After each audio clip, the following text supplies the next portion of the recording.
হরে কৃষ্ণ কৃষ্ণ কৃষ্ণ হরে হরে, হরে রাম রাম রাম হরে হরে।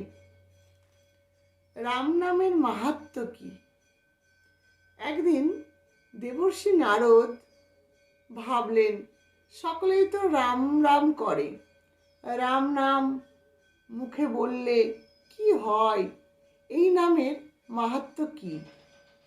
তাই তিনি গেলেন ব্রহ্মা বিষ্ণু মহেশ্বরের কাছে, গিয়ে বললেন, আচ্ছা আমাকে বলুন রাম নামের মাহাত্ম্য কি?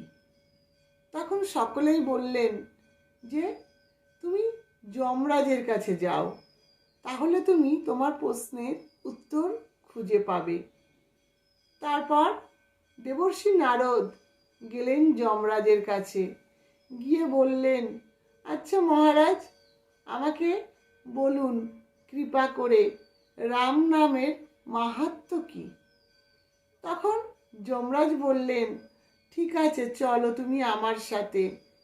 যেখানে পাপীরা ছিল সেখানে গিয়ে পাপীদের কষ্ট দেখে, তাদের যন্ত্রণা কানে পৌঁছতে না পৌঁছাতে নারদ মুনি কি বললেন জানেন? রাম রাম রাম রাম। এই কথা পাপীরা শোনা মাত্রই তাদের কি গতি হলো জানেন?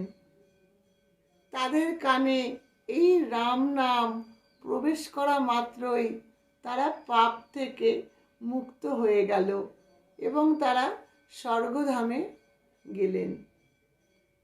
তখন যমরাজ বললেন যে, তোমার উত্তর কি তুমি পেয়েছো? রাম নামের কি গুণ? তখন দেবর্ষি নারদ বুঝতে পারল যে রাম নামের কি গুণ। তাই সকলেই ভগবানের নাম নিন এবং নিজেকে পাপ মুক্ত করুন।